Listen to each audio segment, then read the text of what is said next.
Bonjour, ici Michel pour actualité-dvd.com et aujourd'hui je vous parle du 9e coffret de la série de téléfilms tirés des aventures du légendaire personnage d'Agatha Christie, Hercule Poirot, des réalisateurs Hetty McDonald, Maurice Phillips, Sarah Harding et Andy Wilson, sorti chez Imavision le 20 septembre 2011 et mettant en vedette David Suchet, Elliot Gould et Zoe Wanamaker. Dans ces 4 nouvelles aventures, Hercule Poirot se trouve aux prises avec des meurtres à la solution complexe où les personnages ont tous quelque chose à cacher. Dans le train bleu, Hercule Poirot se doit de découvrir le meurtrier de la fille adultère d'un riche homme d'affaires, marié à un joueur alcoolique et qui transportait un rare bijou valant une fortune. Dans les indiscrétions d'Hercule Poirot, le riche patriarche d'une famille meurt mystérieusement et laisse un testament qui ne fait pas le bonheur de tous, ce qui entraîne une série de péripéties, de mystères et plusieurs autres crimes. Dans Cartes sur table, un ténébreux étranger et riche aventurier est trouvé mort à une soirée, dans une pièce fermée où jouaient au bridge 4 personnes.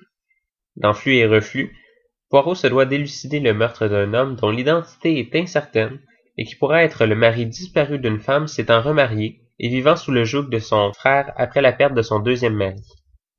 On retrouve le personnage d'Agatha Christie, Hercule Poirot, dans ses 4 aventures classiques du célèbre détective naviguant dans l'aristocratie et la bourgeoisie anglaise.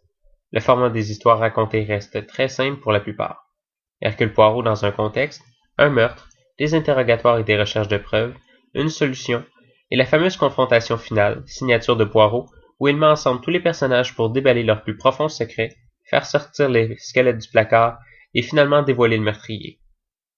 Le scénario peut sembler répétitif, surtout si on écoute les films un à la suite de l'autre, sans trop de temps entre les deux. Ces films présentés à la télévision étaient faits pour être écoutés à intervalles réguliers mais distancés. Les amoureux d'Agatha Christie vont souvent aller creuser un peu plus loin dans le scénario pour en sortir la partie interne, soit les interactions entre les personnages et les méthodes de Poirot. Il faut dire que cette manière de procéder offre un divertissement simple, réconfortant, mais étrangement basé sur le voyeurisme et l'indiscrétion du spectateur. Ce qu'on attend avec impatience, c'est le dévoilement des vies privées des personnages et les preuves ayant mené Poirot sur la piste. Ainsi, la plupart des films peuvent se confondre les uns avec les autres. Ils ne se suivent pas, n'ont pas de lien entre eux, et offrent la même trame narrative. Il faut noter l'exception de Flux et Reflux, où le scénario se perd en confusion, finit par se cristalliser à la fin, mais trop tard pour qu'on ne se sente pas complètement perdu dans le brouillard des relations sociales des personnages.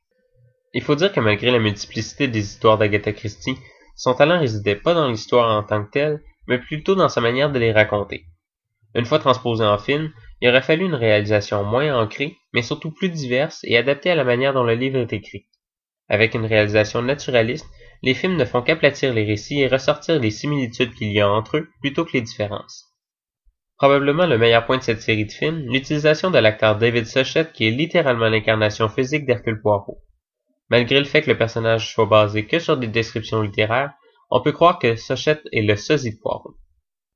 Avec ses manières de gentleman, son côté compulsif et maniaque du détail, et attaché à une galanterie hors du commun, il était facile de tomber dans la caricature, ce que le personnage fait presque, à cause d'un côté imbu de lui-même qu'Agatha Christie n'a jamais autant exagéré. On ne pourrait imaginer un meilleur Hercule Poirot. Les films sont présentés en format d'image 4/3, en français seulement, sans sous-titres et sans suppléments. On peut se demander pourquoi la version originale anglaise n'est pas incluse dans le DVD. En conclusion, je dirais que les téléfilms de Poirot sont, de manière générale, des produits assez simples et de consommation.